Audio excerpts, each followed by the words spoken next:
The Girl at the Edge of My Bed by Ethereal Light.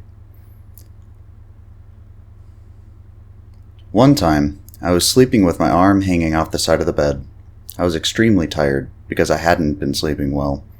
I was constantly experiencing sleep paralysis and nightmares. Weird things have always happened to me ever since I was a child, and my home has always felt like some kind of portal. This was one of those times.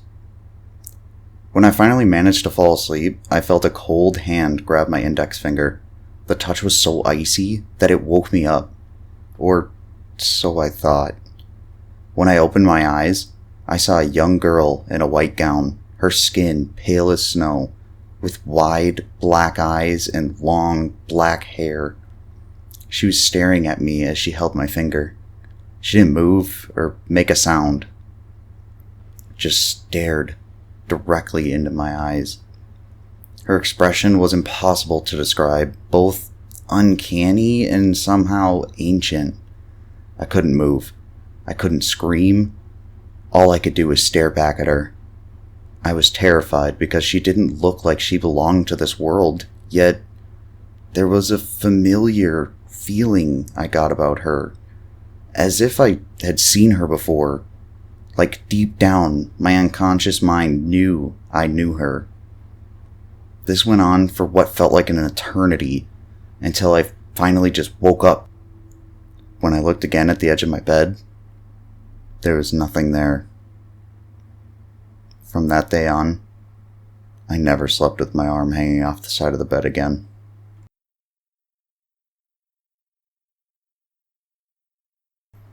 I Think Someone Is Outside My House by No One Emmer.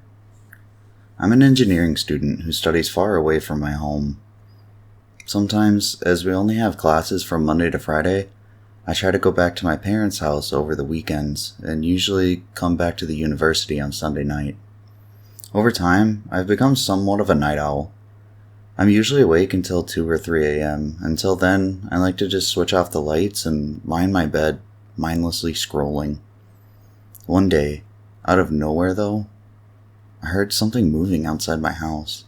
I just ignored it and chalked it up as just some dog and went to sleep. See, my house is situated in a rural area where my neighbors are considerably far away from us. Across the street, there's this open area where kids and families like to gather, but at nights it's usually pretty empty. The more I thought about that noise though, the more it creeped me out. From that day on, I started checking my doors multiple times before going to bed. Around that same time, I also started listening to creepy stories on the internet, and would often fall asleep with them on. Over the next couple days, nothing happened, so I forgot about the incident. But then one night, I heard movement outside again, and again I ignored it.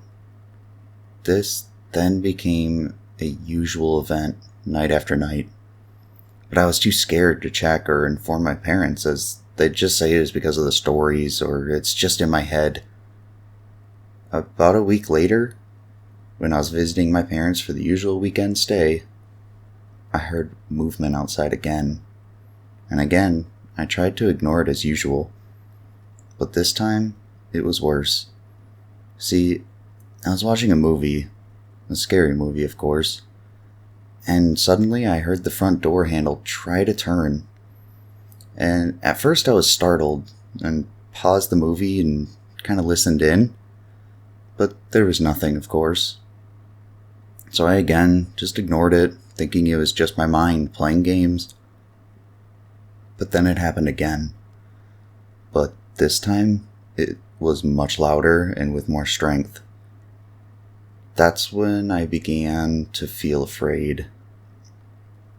And I remembered, I didn't do my rounds of checking all the locks today.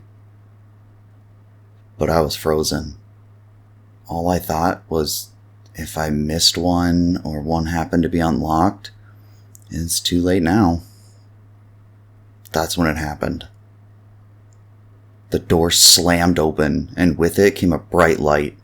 Then I heard it. My mom scolding me for falling asleep with the TV on. Over time, I'd usually forget about these incidents, and I haven't said anything about it to anyone, ever. But is this my mind playing games because of those creepy stories? Or is there genuinely a person lurking around? If so, I'm only at my house on the weekends, so what about the other days? Is everything going to be fine? I don't know what I should do, or is it that I'm really just going insane? I don't know.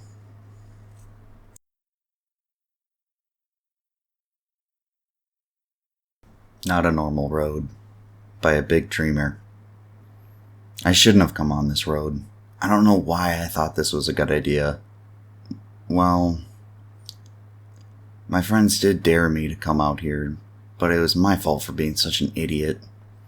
Of course, we all knew that the locals had legends and tales and that type of crap about this, but, well, anyway, I'm here, and I'm driving my car, and I can't turn back now. I'm already in too deep. The trees surrounding me are so close to the road and so large, it'd be impossible if I even tried to turn around. My headlights were barely illuminating the path, and dust was flying as I was ravaging through. See, the locals also said that many travelers who traveled along this stretch have never returned from their journey. There's a big curve coming up around this corner. As I swerved around it, my radio just came to life. I tried to turn it off, but it would just flick back on and then off on its own, repeatedly. There was this white noise. Suddenly, I could feel myself slamming on the brakes, hard. There was a girl standing in the middle of the road. That's when I said, "Oh no, I'm not doing this," and I sped through. I clenched the steering wheel as hard as I could, and all I could see in my rear view was that she was following me. And she was running, but in such an abnormal way. The first thing that I realized was that her limbs, they were horrifyingly large and long. As I glanced at her, I could see there wasn't any facial features on her.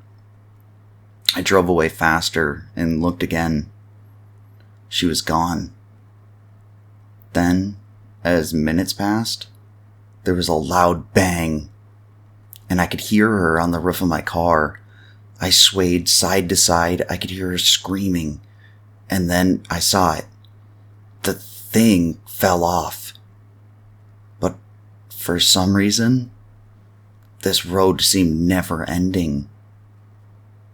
That's when I had the sudden urge to just look in my rear view one more time. And there she sat, in the back seat, as I said to myself, now I know why they don't return.